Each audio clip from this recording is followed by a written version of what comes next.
August at the con. My background, I'm an accidental war game. So my original orders to the War College back in 2004, I was going to the teaching side of the college. And if you're not familiar with the War College, it kind of has that classic university split. One half of the college is focused on students and the education side. The other half of the campus is focused on research. And that's where the wargaming department lives, on the research side, the Center for Naval Warfare Studies. But I was on my way to the teaching faculty. And about, I guess I want to say it's about 6 weeks before my orders to come to the college, I get this message from the personnel department of the college. And they're saying, hey, the guy you were going to relieve, and at the time I was still active duty in uniform, he decided to extend. So you don't have a job because the guy you were going to leave is still clobbering up the billet. But I said, well, look, the big Navy, the Bureau of Personnel really doesn't know where people are once they get to the War College, because for them it's just one unit code, and again, they don't know really what happens once you cross the gate. So why don't you come up? We can stick you in the wargaming department. They've got a spot opening. You're a senior aviator. That would be great. They're happy to have you. So we'll just hide you in wargaming for like a year, and then we can move you over to the teaching faculty. I says, okay. Wargaming. All right, I played Risk. I played Stratego. That's about the limit of my gaming at that point. So I show up, and that year goes by, and they say, hey, we can move you over to the teaching side. I said, you know what? I'm good. Leave me where I am. And that's kind of how I just stumbled into it in 2004. And I've been in the department ever since. I retired from active duty in 2007. I then just stayed on there at the War College. Although there's this little period of time in 2007 when I did retire, that there was a hiring freeze, federal hiring freeze at the time. So I could not go from active duty to just, joining the faculty as a government civilian. And the chairman, and the dean of the wargaming center just said, look, I'd hire you in a heartbeat, but I understand you got to keep beans on the table. You got to somehow stay employed for the next year. So if whatever you can do and stay local, we'll be happy to hire you when the opening comes. So I thought, okay, good to know. Wandered back down to my office, and the lead contractor who was on site comes over, knocks on my door, and says, hey, I hear you're trying to figure out what to do when you grow up. Come on down to my office. And I'm thinking this is going to be with this fatherly chat, right? George is an old retired helicopter pilot, had been in the contracting side of the house for a long time. So I thought this was just going to be a mentor thing.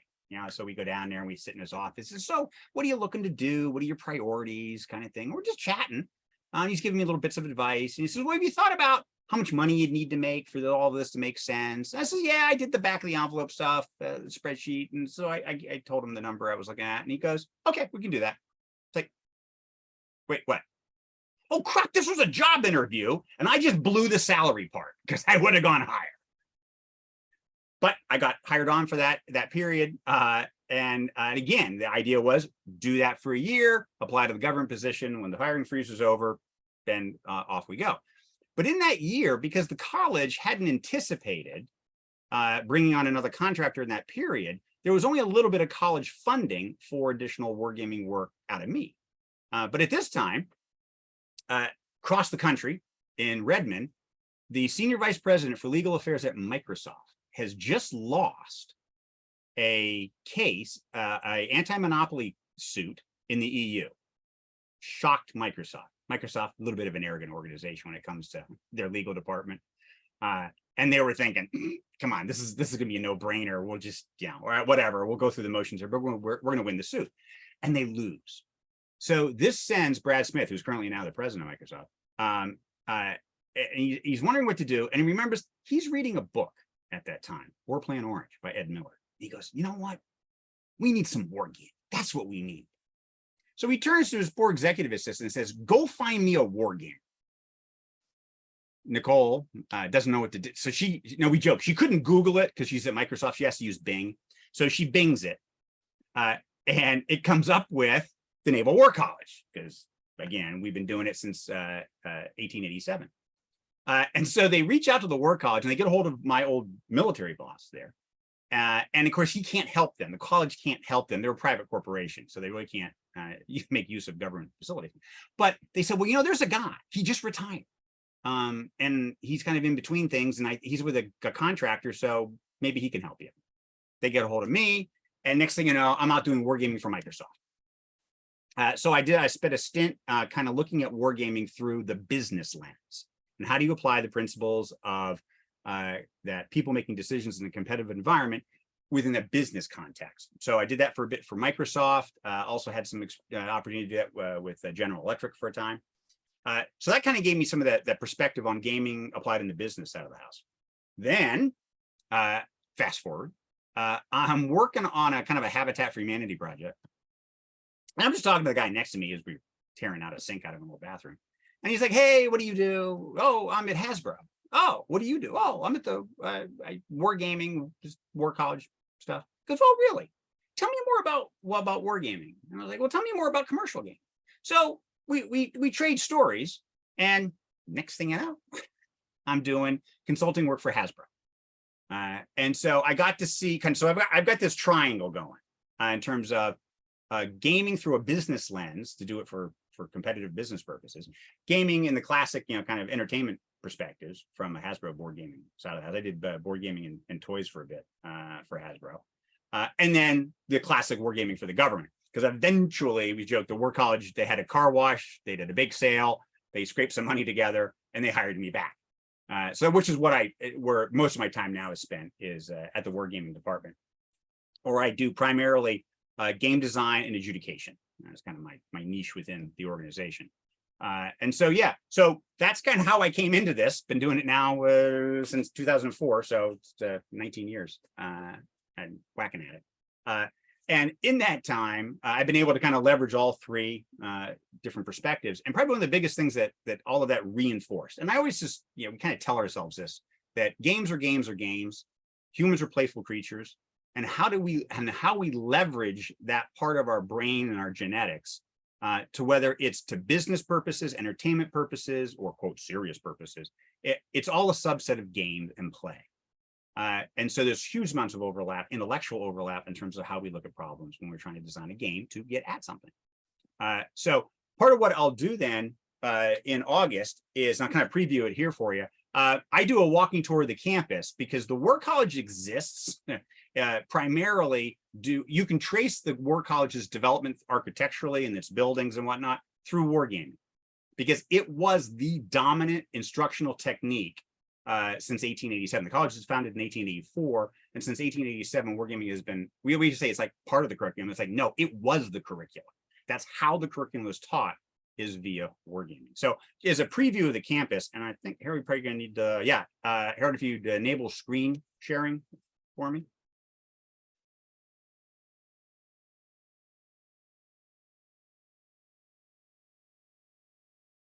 There you go. Yep, I do have it. All right, and so let me give you. Okay, you should be seeing our campus. Yes, thumbs up from somebody if you're actually seeing the campus. Yeah, great. Okay, so Naval War College campus, where you'll be this summer, and right over here, as I click, there you are. Right over there is Founders Hall. And that's where the tour starts as well. Founders Hall is the old, it's originally the Newport Widows and Orphans Asylum. And it was purchased by the Navy and opened as a war college in 1884. Admiral Stephen B. Luce was the first president. But that's the museum now. That's where a lot of the events will occur this summer. And the early gaming, we'll again, if you're on the tour in the summer, we'll talk about kind of what kind of gaming was going on and how does the War College even come to gaming? What's its connection to Kriegspiel? There's a connection to Fort Adams down the bay and Lawrence Livermore, or William Livermore rather, McCarty Little. The characters are important in the story, and we'll talk a bit about that on the tour. But then from there, we're going to proceed just across the street over to Luce Hall. Luce Hall is the first purpose-built building on campus because we rapidly outgrow the Founders Hall. So this is built just prior to the Spanish-American War, and it was the whole kit and caboodle in terms of Luce Hall had gaming spaces classroom spaces, office spaces, dormitory facilities. It kind of was the entire college. And it's in that in Luce Hall, and the 2 gaming floors that were in Luce Hall is where much of when people talk about the interwar period and they get all misty-eyed about Warplan Orange, and this is where it was occurring. It was happening over in Luce Hall. So from Luce Hall, we're going to stomp around the corner over to Pringle Hall.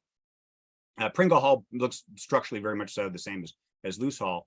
But when Pringle Hall was opened in 1933, it is the most sophisticated wargaming facility of its time. It's this huge floor, and we should be able to get in. The floor isn't there anymore in terms of the checkerboard floor. We think it's under the carpet, which is under the linoleum, which is under a bunch of other stuff, because this space has been renovated, but you can still see the bones of the wargaming facility that was in Pringle. And so we're in Pringle through the 1930s and 40s, and then into World War II.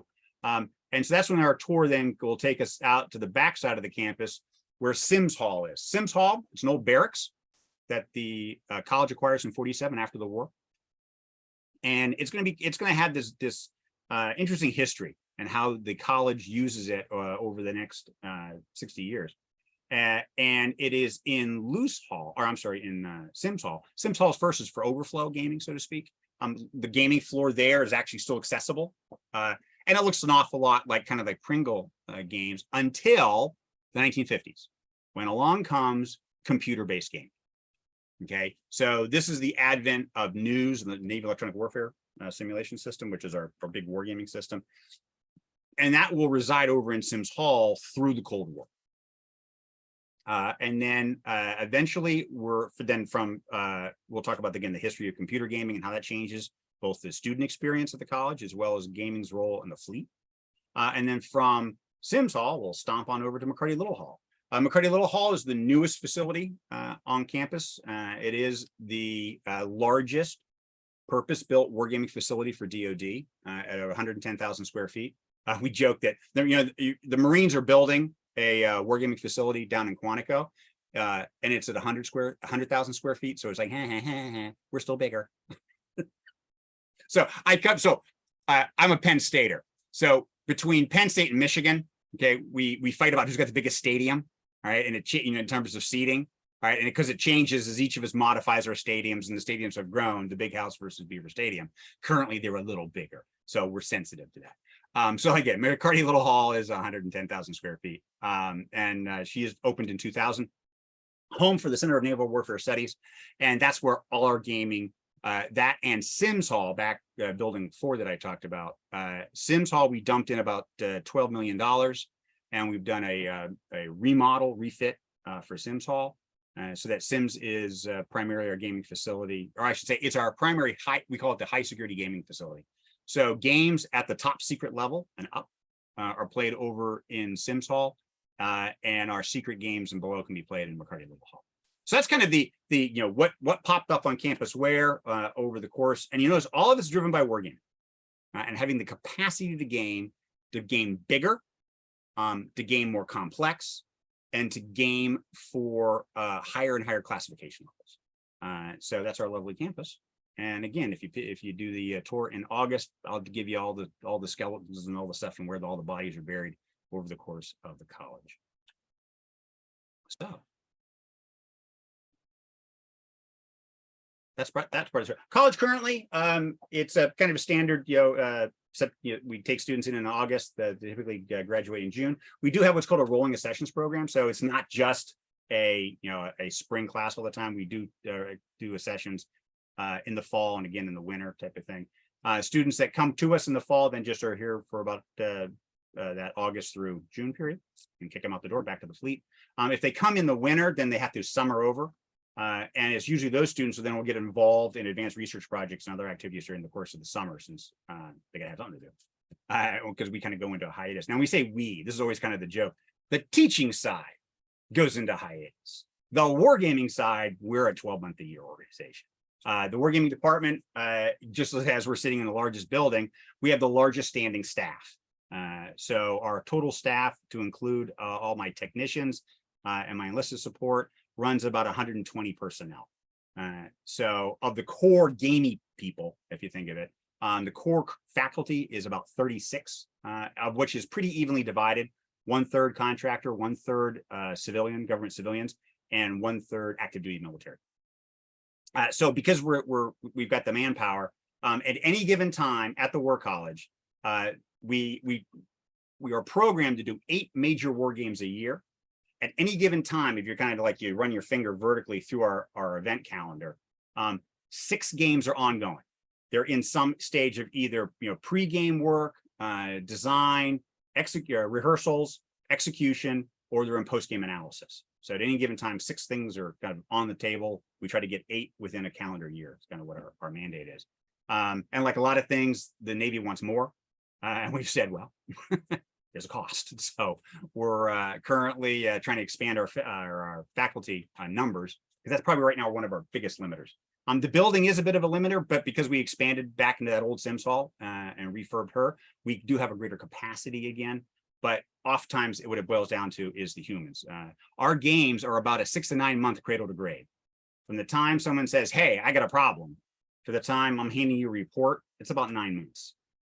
And the War College, we used to be masters of our own fate in terms of what we gained. But now we're pretty much so driven around by the CNO and his office at OpNav, where the fleet now basically submits prioritization, war games, problems they have that they think might be appropriate for wargaming. We go through a huge prioritization and rack and stack process with the Pentagon, and eventually 8 games are selected for us to do in a given year. So that's kind of our that part of our today story.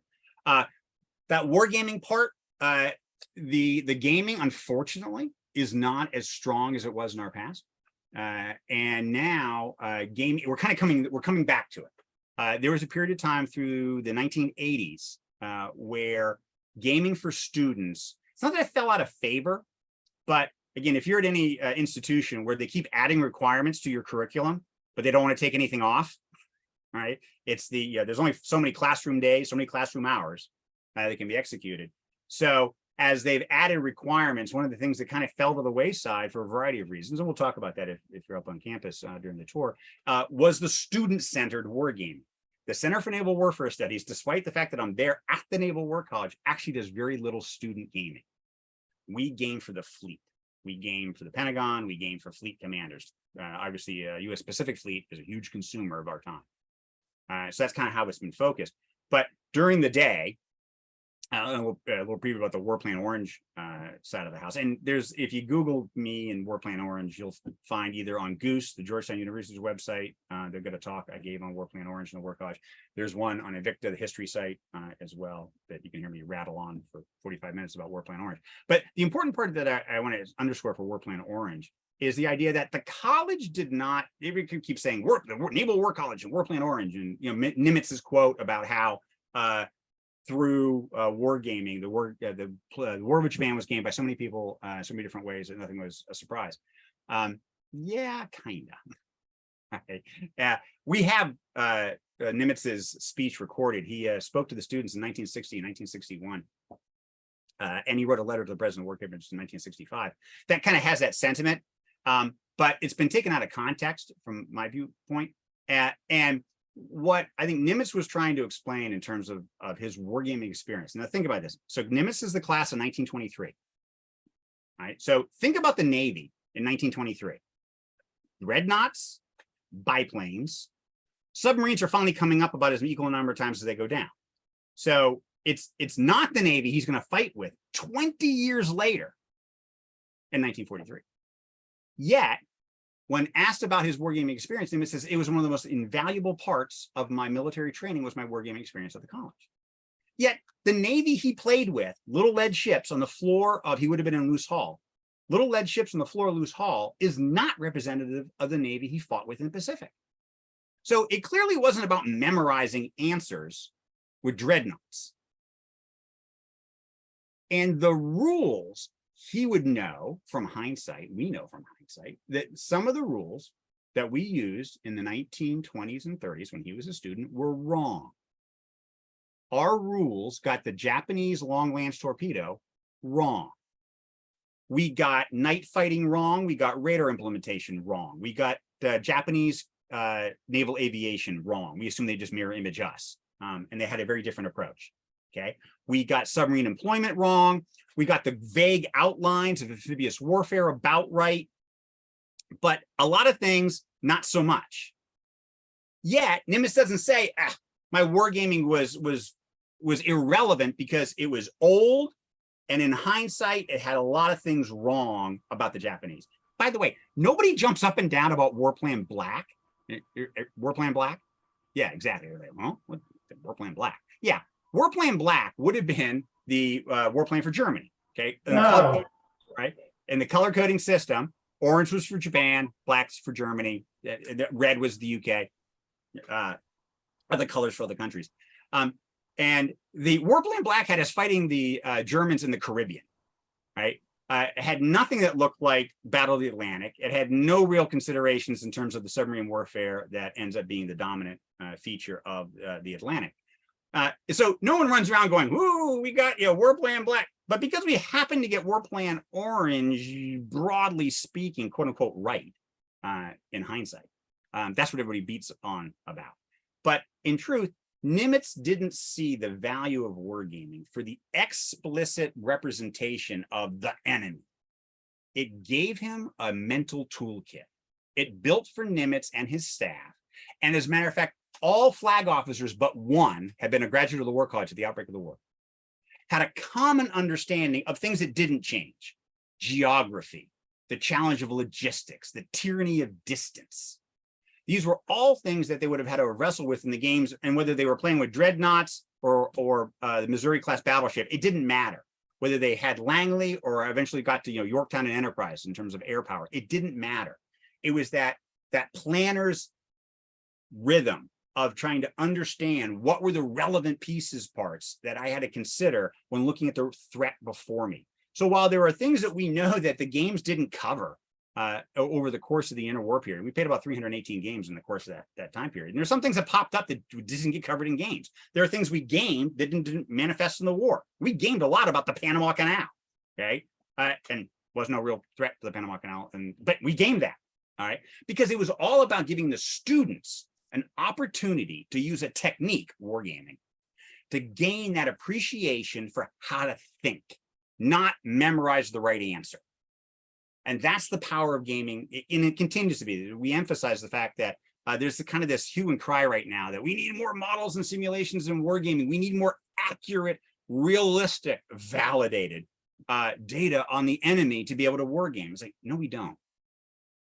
Because if you're hinging everything on getting the model exactly right, and we know all models are wrong, some are useful, George Bach, then we're setting ourselves up for failure, as opposed to building a cadre of officers who are going to have to fight with whatever Navy they've got. It's the old, you go to war with the Navy you have, not the Navy you want.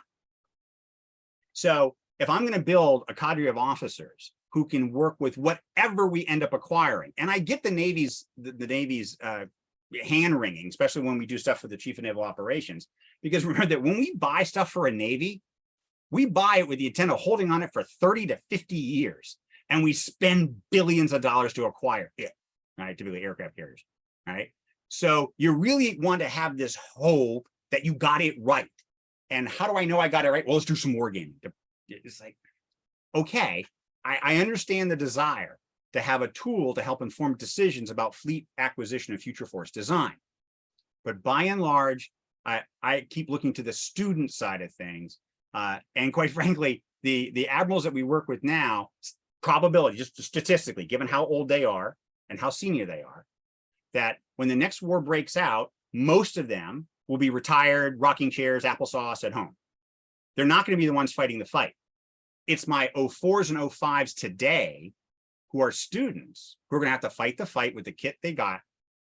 And it's them that should be getting the maximum opportunity to wargame. So that's me on my soapbox. I get worked up about wargaming and who should be doing it and its value. All right. So with that, we have the opportunity to play a game. Now, the games that played during the interwar period, up until World War I, the game to play, the battle to understand, was Trafalgar. Trafalgar was this touchstone in the age of sail in terms of understanding tactical advantage and being innovative and what you could do at the time. And so everyone studied the hell out of Trafalgar. We did that until Jutland. Jutland is that transition battle where we go from Age of Sail, and every gamer had to go through a Trafalgar kind of understanding and playing out Trafalgar type events. That as we come out of World War I, we've got Jutland to look at, right? And Jutland becomes the battle to understand during the interwar period. And our rules for our gameplay changes in this period. And this September, I'll be down at the Naval Academy, the McMullen Center, doing for their history symposium.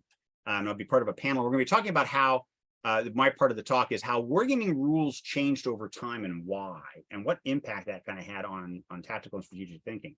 Our early rules that we played with at the college, up to, again, prior to about 1921, 1922, emphasized playability over, quote, accuracy. Right? But the only thing that they were hypersensitive to was maneuver. So here's kind of to give you an idea of it. In the old rule sets, and this would have been the same time that Fred Jane is game, coming up with his game, Fletcher Pratt, that a dreadnought was a dreadnought was a dreadnought. It did not matter whether it was a French dreadnought, a German dreadnought, a US dreadnought. Didn't matter. We had but one class of ship. It was called a dreadnought. Same thing with destroyers, cruisers, etc. So there was no distinguishing for individual characteristics. There was no consideration of the fact that, well, this ship has got thicker deck armor than this ship. Didn't care. Dreadnought's a dreadnought, a dreadnought. The angle that you're shooting at, okay, whether you're shooting at a target broadside, you're shooting at a bow, don't care. Again, didn't matter. We're not going to get into aspect. Don't care. Okay. We will consider how many guns you can bring to bear. Broadside, you can bring more guns than you can bow and stern. And then what hits you get, deterministic. If you're at 10,000 yards and I'm shooting at you with an 8-inch gun, you get X number of hits. We don't roll dice. We don't do probability. We don't spread shots around. We don't do salvo modeling. That's the rule. Because at the time, the thing that mattered the most was learning how to maneuver your ships to put the most number of barrels pointing downrange at the target. So maneuver, that was measured to a gnat's ass. For maneuver, we had these big templates, kind of look like protractors with different speeds, and every knot's marked off on how many degrees deflection the ship will drop. We have a different template for destroyers than we do for battleships, etc. So it's all about maneuver. But then when we get to gunnery, measure the range, and all the gunnery was based on what's called the 14 hit rule, which basically said, you look at the ship, the largest caliber gun afloat for the time. And for a while, it was 14-inch guns. And they then tried to come up with an estimate that if you put a target ship 5,000 yards away from a ship with 14-inch guns, and you just hammered the hell out of the target, how long before the target sank? Right? How many hits would sink the target? All right, that's now the baseline. And everything else now is a percentage of a 14-inch shell hit. So maybe an 8-inch shell does half the damage of a 14-inch, so it's 0.5 hits. Everybody worked up a clever formula, and this is sort of like what was proprietary about, say, Fletcher Pratt's system versus Fred's system versus the college, on how many points a ship should be worth. So a dreadnought should be worth 20 points, but a cruiser should only be worth 17 points. And all ships die linear, right? So when you've got half your health gone, you're half your speed, half your propulsion. All right, it's not the way ships die, but it was all about keeping it playable. World War I comes along, and we look at the rules. We look at Jutland, and we say, if we were to play Jutland with our current rules, would we get a Jutland result? The answer is no. So they go, we've got to include more stuff in our rules. We're going to make our rules more detail-oriented. So suddenly, I go from a game where usually on most of our gaming, at the time period, it was 3-minute moves. Everything's 3 minutes on the floor. We start to make the rules more complex. Gunnery rules get much more complex. Now we're worried about spray, light, salvo, range, plunging fire versus flat trajectory, target aspect, pitch and roll of the shooting ship. Well, what else do we get into? There's about 8 pages of calculations you've got to go through in the old rule book once we come up with what's called the fire's effect system to be able to work out whether you get a gunnery hit. Now, the whole joke was, yeah, and aircraft, yeah, it was one paragraph. Throw some dice, that's fine. Right? Submarines, yeah, same thing. Throw some dice, that's fine. But gunnery was in super detail. And it now takes about a half hour of real time for the umpires to work up an answer every time the students move the pucks around, move the ships around. For 3 minutes worth of battle on the floor, it takes almost a half hour to work through all the tables and charts and everything to come up with who got hit. There are people who have criticized that tempo of play in that it lulled naval officers into thinking that naval warfare would be this bit of this analytic activity where you could study the horizon, study the radar plot, study the problem, think about it, commit to a course of action, communicate that. We'd all be coordinated in doing our thing. Savo Island comes along. And this is where this criticism comes from. Savo Island is the most violent 20 minutes in the surface Navy's history. It's a miserable defeat. And some people have pointed back at the kind of wargaming we were doing because the rules were so complicated, the gaming pace was so slow that it gave officers a false sense of tempo. Critics to that on both sides. The Brits have also come up with a similar type of analysis looking at how they were doing wargaming at the time. But if you go back to that, no one ever said wargaming with miniatures on the floor was a simulator, right? I'm not splashing water on you. I'm not rocking your world as you get hit by shells. I'm not trying to simulate the combat environment on the bridge of a cruiser circa 1940. I'm trying to give you the ability to think about the problem ahead of time.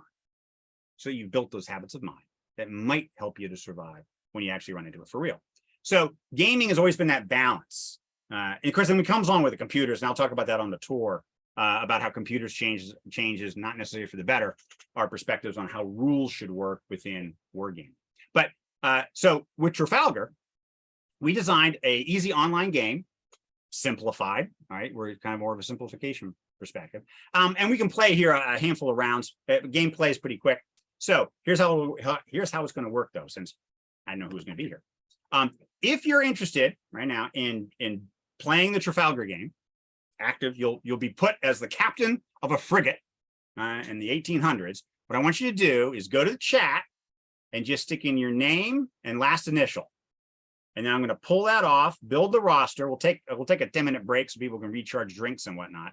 While I load all your player information and set the battle space, and then we'll jump in. So go ahead and just stick in names and last initials, and I'll start writing these down. And I'll let you know what side you're on and what your ship is.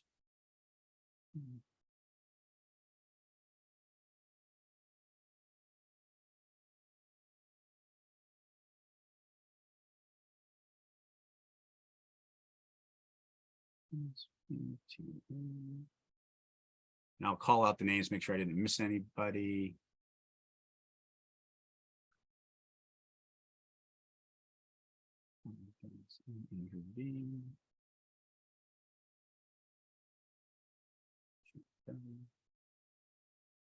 See, Merrill's adding some editorial to his label.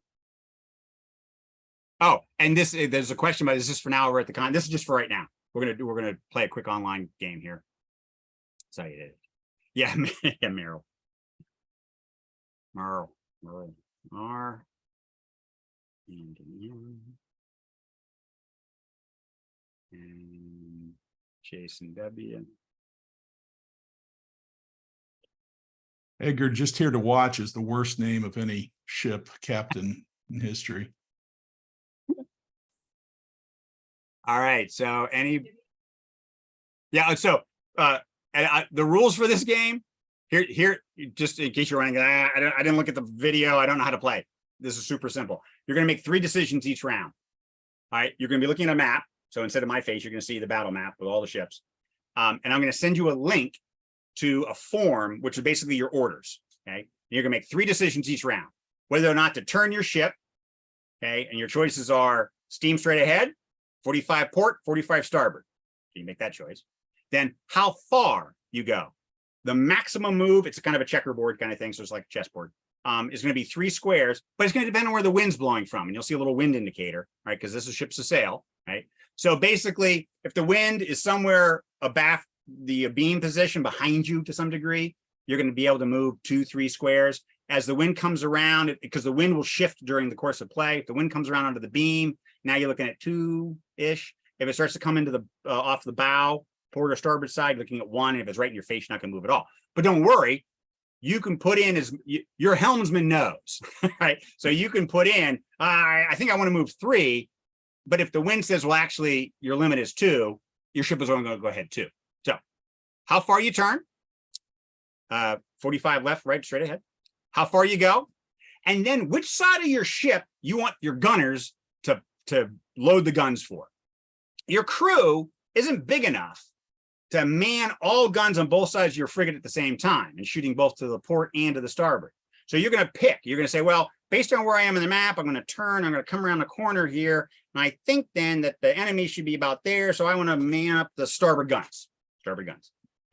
So 3 decisions. Turn, distance, and which guns you're going to be ready to fire. Your gunners, if they see a target in range, will shoot at the closest enemy on that side. So you don't have to worry about that part. All right. So that's it. That's all you have to do each round. Okay. And we'll give you, and the reason I had Harold set up a room is then once I tell you which side you're on, then if you want to cluster in one of the breakout rooms, you know, like all the Brits get together. This is the British v French. You can try to come up with some strategies real quick. What I have turned on the safeties, so to speak. The game, you have the option that your gunners are so excited and nervous, and there's so much smoke and mist and whatnot, that they tend to shoot at anything that's on their port or starboard side, friend or foe. But I've given you better gunners. They'll be sharp-eyed and be looking for the flags of your friends. And so you won't, even though you manned up the port guns, if on the port side, one of your friends comes steaming past, you won't fill them with cannonball. Okay. All right, so let me see here. The last I see, Jason. I've got a Chris M. All right, and I'm going to read these off and tell me if I missed anybody. And someone would like to be Jacob Jones. Jacob J. All right, so I've got, and if I miss anybody, let me know. I've got Harold B, Dennis B, Tim M, Andrew B, Jeremy W, Merrill R, Andy M, Jason W, Chris M, and Jacob J.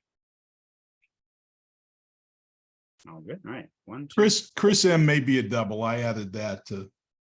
Oh, you're yeah. picking on somebody? So yeah. Oh, okay. I got it. Yep.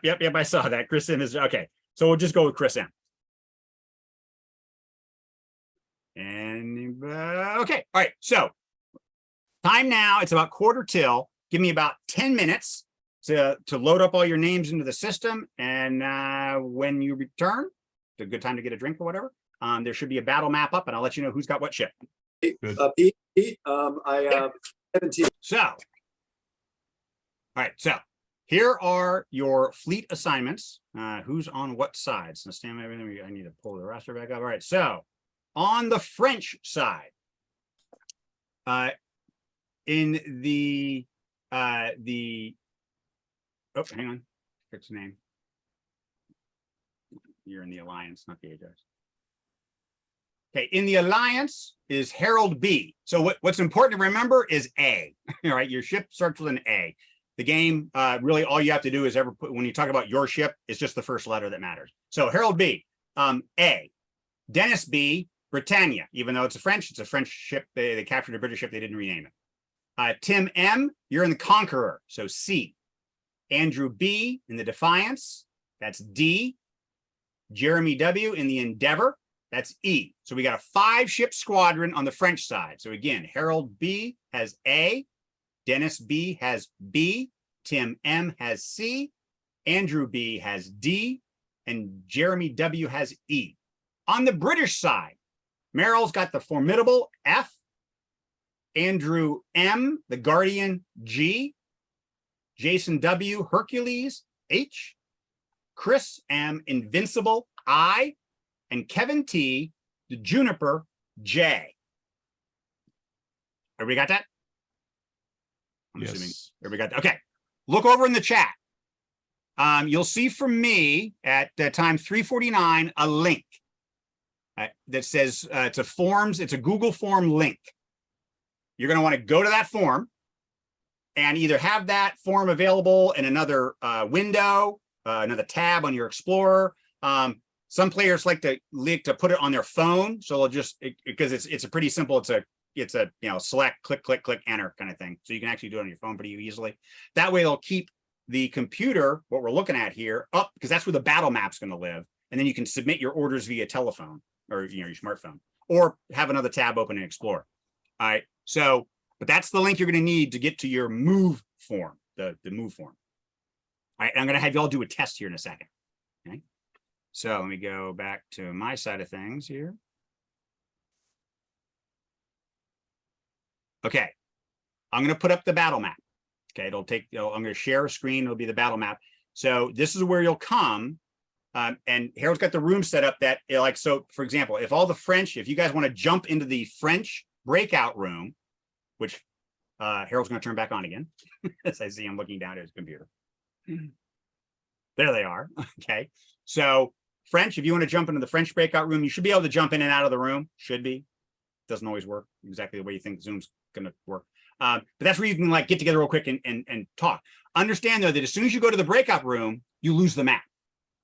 Okay, so look at the map, study it, then jump into the breakout room, talk to your shipmates, your colleagues, then jump back out again. You're going to be on a timer, all right, to get your moves in, just to keep the pace up. The first round, the first move, once I show you the map, show you the features of the map, I'll give you about 5 minutes to get your act together with your colleagues, come up with a little bit of battle strengths, and then submit your first move. If you submit a move and you hit submit and you go, that's not what I wanted to do. I got my port and starboard confused. Just put in the order again. Same turn, same ship, just resubmit. The game takes the last order received as being the relevant order. Okay, so it just overwrites any earlier order you may put in. All right, any questions at this point before I flip to the map? Okay, so we're going to go to the map. Of course, I say that with, where'd my map go? Oh, hang on. Hang on. The map up.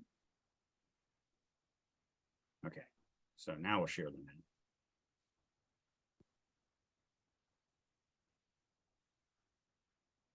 Okay, you should be seeing a map with ships on it. Yes? Someone not Yes. up and there we go. Okay, so features to recognize here. Upper left-hand corner, that's the turn. So on the move sheet where it says what turn is this order for, that's the number you put in. Don't try to think ahead going, well, if this is turn 1, I'm putting in for turn 2. No, stop it. You're putting in for the turn that's in the corner. So that make it easy. So turn 1. Okay. The wind. Okay. That's the next box over. You see right now the wind is out of the southwest. So think about how it's going to push your ships along. All right. The wind will change. It's a light and variable breeze today off the Cape Trafalgar. And if it changes, it'll flag yellow. So you draw your eye to it, that you'll notice that a wind change has occurred. Bunch of buttons for me. Over here, there's a little skull and crossbones. If you're looking and you go, hey, where'd my ship go? Look up here in the corner. That's Davy Jones's locker, right? It means that your ship is sunk. So if you can't find it, there's a good chance that it's up there in Davy Jones's locker. Looking at the ship itself, okay?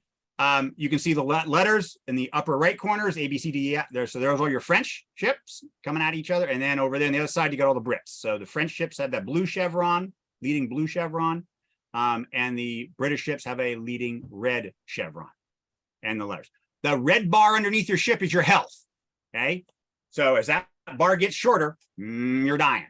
But you fight full strength to the bitter end, okay? So your ship is as lethal in terms of firepower it can generate, how far it can move when it's down to its last remaining health point as it can, the first health point. So now this is a good point to bring out from those of you who design games. Why do it that way? Why not have some sort of, oh, you're dying, your ship's getting weaker, it's falling out?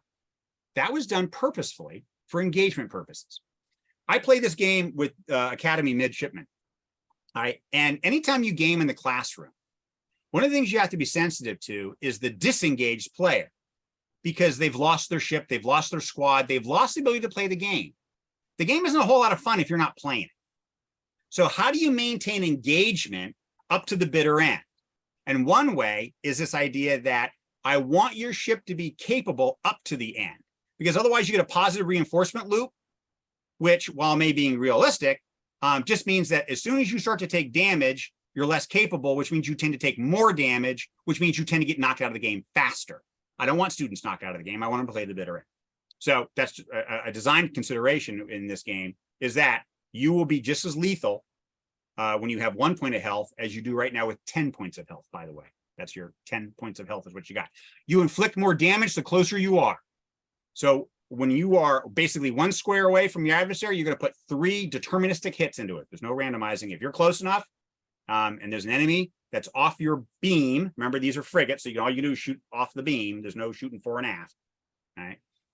You'll do 3 points of damage. If you're 2 away, 2 points. If you're 3 away, 1 point, and beyond that, you're out of range. So there are your ships, right? You can see it's a grid system. Numbers down the left edge, alphabet across the top. There is one more row at the bottom if you get down there, right? But there you are. So, yeah, questions. What will happen is you're going to submit those orders. The first thing I'm going to do is have everybody send in what's called the test order to make sure that you got connectivity, you're on the right page, all that good stuff, right? Once I see that you've all submitted a test, we'll start the clock. You can run into your little rooms, come up with a strategy, and the game is to the side that inflicts the most damage, okay? Maximum of 10 rounds.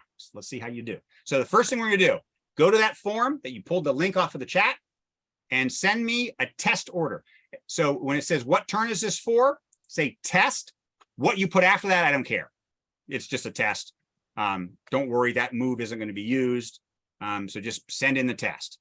So I've already got 3 out of the 5 French moves have come through. So I know 3 out of 5 French players. I'm still looking for, okay, I got 3 out of the 5 Brit players. So I'm looking for B and E on the French side, and I'm looking for G on the British side.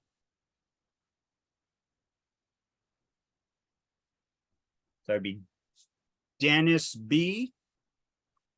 Who's E? Jeremy. Oh, there you go. I just got Jeremy's. Okay, so I'm just holding out now on Dennis. Dennis.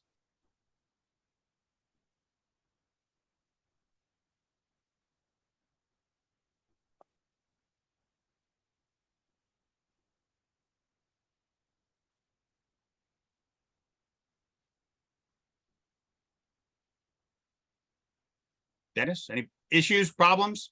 Not much I can do to help.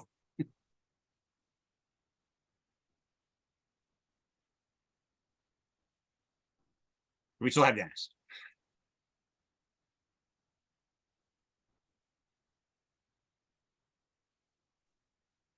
I don't see Dennis in the room here, so maybe he lost connectivity or something. Yeah, we may have lost Dennis. We can press. It's okay if he reestablishes connectivity and jumps back again, and his ship will be waiting for him where he left it. That's fine. Okay, so that just means, hey, so on the so here's what you can do though. Okay, Harold, why don't you play his ship until he returns? Okay, so what that means is you'll on your form, you'll put in a move for ship A, and then just submit another form for ship B. Very good. Okay, so that's how you in his quarters. He's not running that ship.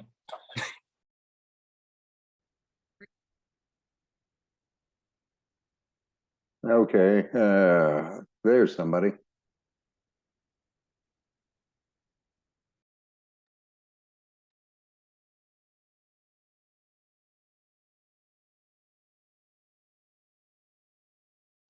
Let's see. Can you hear me now? Yeah, you're muted as well.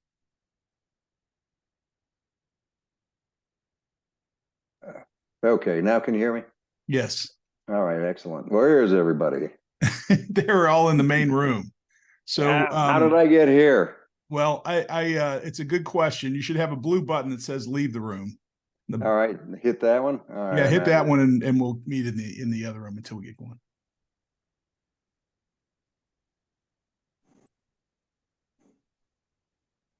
Hello. Hey, Kevin. Hey, what's going on, Harold? Dennis was here. I found Dennis. He was in the breakout room. So I've sent him back to the main room. Okay, Let me hang with him to make sure he's going, and we'll. sounds good. And somebody I'm sure will come back to talk strategy with you. Hang on. Okay. Since I'm up here. All right. How do you go to a room? Say your ship B there. I am B. You are B. Okay, Benson is B. Ship B. So you can Got see it. her. She's right now over at J5, and you're on the French side. So if you want to jump into the French room, I think it's where some of the French folks are trying to come up with a strategy. Okay, how do I get to the French room So here? at the bottom of your Zoom controls, there should be a button for breakout rooms. Got it. Go to the French breakout room. All right, on my way. French. I'm joining it now. Turn, expecting them to turn. Because if we do what we do and they go straight, we'll go across their bow. We'll That's cross right, the T. yeah. So they're not Mhm. going to let us do that. So I'm thinking they're going to turn into the wind or with the wind. Mhm. So that'll be All a right, sorry broadside. guys. I just joined. Sorry about that. So if we don't turn, we have a chance of crossing the T on their stern. But it's a gamble Okay. because if they If they don't go do straight. what I'm thinking Yeah. they're going to do, we're kind of screwed. But it seems like the safe thing to do is, to turn with the wind. And that'll force them. But it's just going to be, we're just going to exchange broadsides though.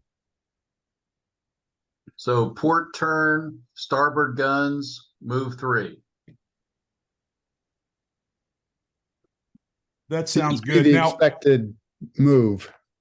Now, if you do a turn, are you going to be able to advance 3? And a turn, you got the advance and transfer. Maybe you only be able to do 2. No, it's the interface says you do the turn and then you move. So Okay. and Got these the are wind- 45 we've got the degrees, wind so at we'd our be going. backs. We've got the wind at our back, so we'll probably Uh-huh. be moving 3. Okay.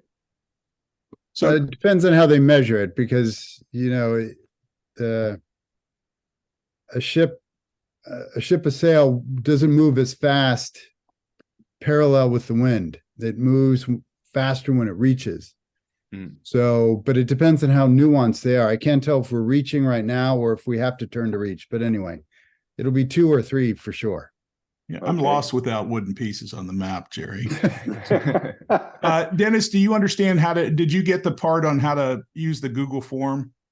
No, I did not. I missed that, guys. All right, that's okay. That's okay. So you can either, I can put in your orders for you if you'd like. Yeah, go ahead and do that. And he said your ship B, is that right? Yeah, it should be. Mhm. So what was the consensus here? Admiral White? Well, I think that we were talking about 2 different options, but it seems like the safest option is for us to turn with the wind. So we'll go diagonally. And we expect them to turn with the wind. So they're probably going to do a lot of pivoting right now.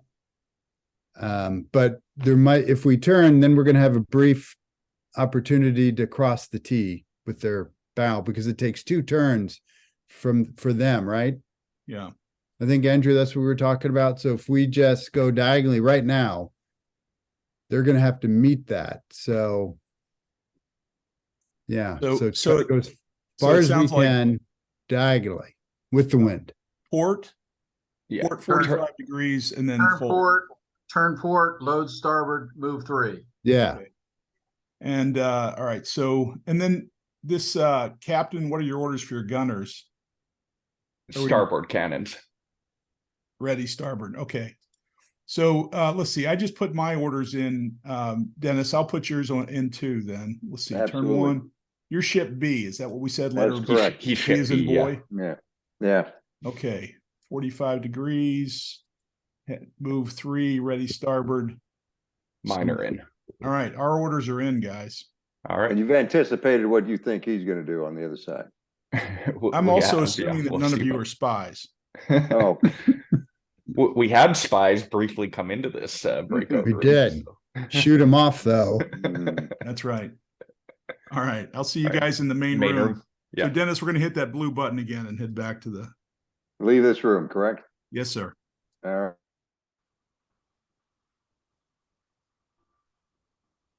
Let me find it. Where'd it go? Where'd it go? There it is. Ba-dum-bum-bum.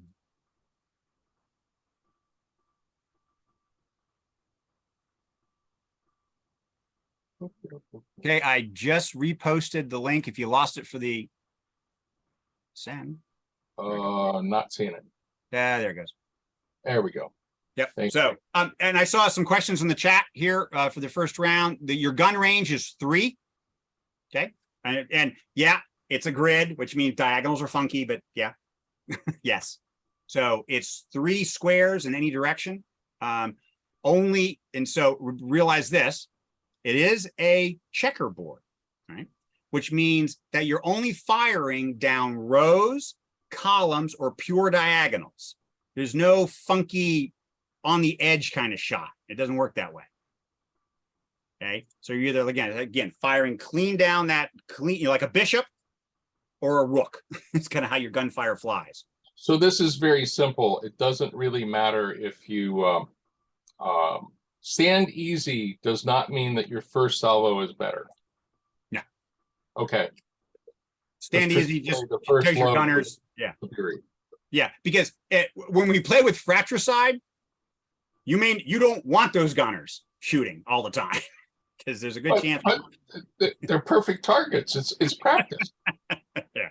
So, okay. Let me see here. I've got orders from everybody except for Middle, which would be Merle, because you just got the link. Yeah, there we go. Yep, all right. All right. So so I've got all the moves in for turn 1. So here's what'll happen now. Stand by. I'm going to port all your actions over to from the Google side. Hang on. Whoever just submitted turn 2, don't do that yet. Don't submit the next turn. Don't do that. Because what you just did, hang on, was you kind of erased, because it immediately moves on to the next turn. So I should have said, don't put in the next turn until I tell you this turn is complete. So stand by. I'm gonna bounce that turn 2 input, just because, like I said, otherwise it's kind of gumming up the system. All right, so stand by before you put in any more orders.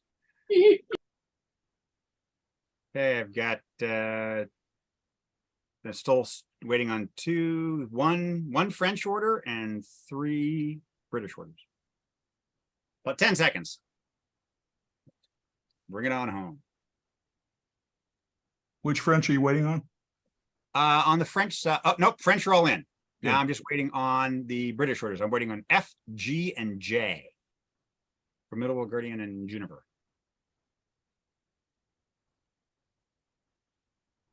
And I just got Junipers, waiting on F and G.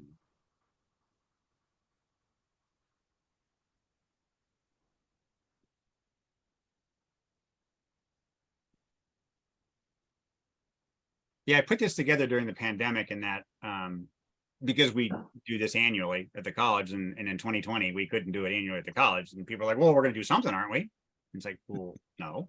It's like, really? All right, let me see what I can put together. How many ships have you done at once? The max is 26, 13 on 13. It's a lot of work for the human. So okay, that's it. That's all the orders are in. So let's see how the final disposition rolls out here. You realize, Pete, that I've passed all these people the flag signals for the fleet, and that we're operating pretty well here on the British side. This is typical. All right, let's get the update here to turn. So what would be going into turn 6? You don't want to know how many books I have on sailing vessels, do you? Or that I have almost every book Mahan wrote, or any of that stuff, right? There is a Navy flag that says, stop doing what you're doing and do what I told you to do. So I forget one of the games or Age of Sail games uses actual flags. So they sat the players in, those little tiny school desks that you had in elementary school, and everyone had basically a flagpole, and you had to hold up signal flags that you had a deck of them in front of you. And that's how everyone communicated. There was no voice, everyone just holding up flags. It does change one's perspective.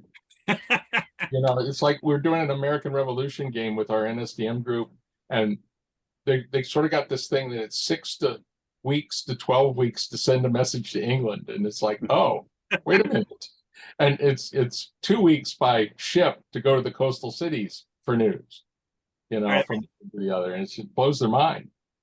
Did Wiggs ever tell you the story about then Captain Borda and the signal flags? No.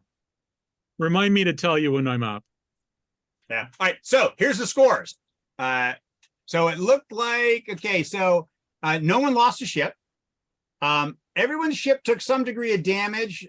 Endeavor escaped undamaged. Juniper escaped undamaged. And Endeavor, this is just pure, whoever scores the most hits is in the front. So it looks like Jeremy is the most prolific captain, delivering 9 hits against the enemy and taking none himself. That puts Jeremy as the best captain. And yeah, overall, team-wise, the French scored 14 hits to the British 9 at this point in the game. Well, it's because they started with the weather gauge and we finished before the engagement was over. Well, you British, you ran away. You guys ran away. It's about a third of the way into the time. So Jeez. there is Vive la France. there is a typical kind of move action game that we do online for a variety of different groups and audiences and whatnot. Currently, we've got a game. So we have a game course coming up that we teach for government agencies. You've got to be affiliated with education or a government agency. We do a course in August. And one of the feedbacks we got, we usually only teach the war game design course once a year in January. We're teaching again this year, both in January and August. And one of the things we've changed is demonstrating types of games. So we demonstrate a matrix game, and matrix games are always they look so easy, low overhead and easy to put together. And then when you try to do one, you realize how much of a matrix game hinges on that skilled facilitator to be able to pull off an effective matrix game. And again, it's not suited for all types of problem sets, but we demo a matrix game for them. And we give them some board gaming examples. As a matter of fact, now we have a design exercise where it's a 2-week course. And throughout the course of the week, they basically design and develop a Titanic game.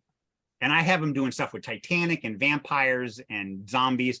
And people say, why do you do all that and don't do Navy stuff? And I go, well, because the course is open across the government. Oftentimes I'll get folks, I can get folks from State Department. I'll get folks from other agencies, or I'll get a group that might be Navy heavy or surface warfare heavy, but I got nobody who understands submarines or nobody understands air. So I'm never sure what the experience or talent pool will be in any given class. But everybody knows something about Titanic, everybody knows something about zombies, and everybody knows something about vampires. So I use those because the principles are the same. And so in this year's August class, they'll be going and they'll be designing a Titanic game. Originally, all they had to do was come up with the broad outline of a design.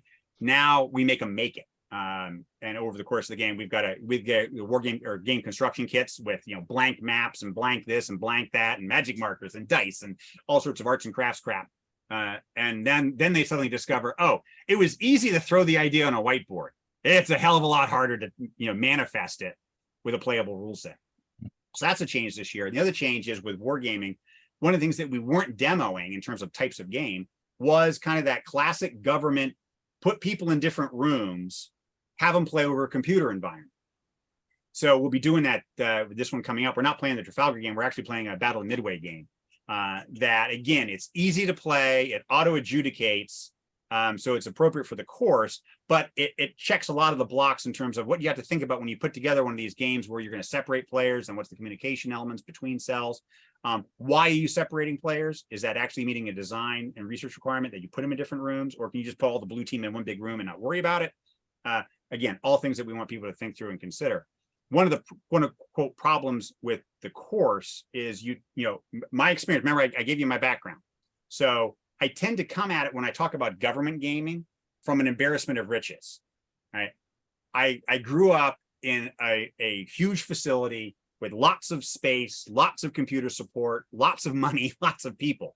So I tend to build big. The War College tends to be what we call the apex predator of wargaming, in that because I'm so big, I'm there. Therefore, I eat big problems. I do big games because I can.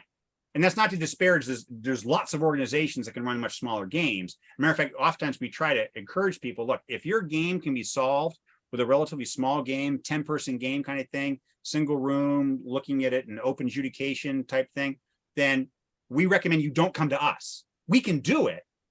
But if I take on that project, it means I'm not doing a 400-player multi-cell game that's going to run over the course of a week. And I'm one of the fewer agencies who can do that. So we tend to, we always have to kind of reset ourselves when we're working with smaller groups or folks that will be going back to wargaming organizations that don't have that type of resources. What are really the fundamentals, and not to get roped into the, well, this is how the War College does it. Well, you're probably not us simply because we're big and blah, blah, blah. So, all right. That was my dip for today. Harold, kind of like back over to you. Excellent. Pete, thanks for taking the time. We're an hour and 40 minutes in. We'll save questions for face-to-face when we see you at the college, at the museum, and hopefully you'll be able to wander around and play some games with us if you have some time. I will be. So thank you again for this and taking the time. I have awarded by random selection the game White Plains to Andy McGuire.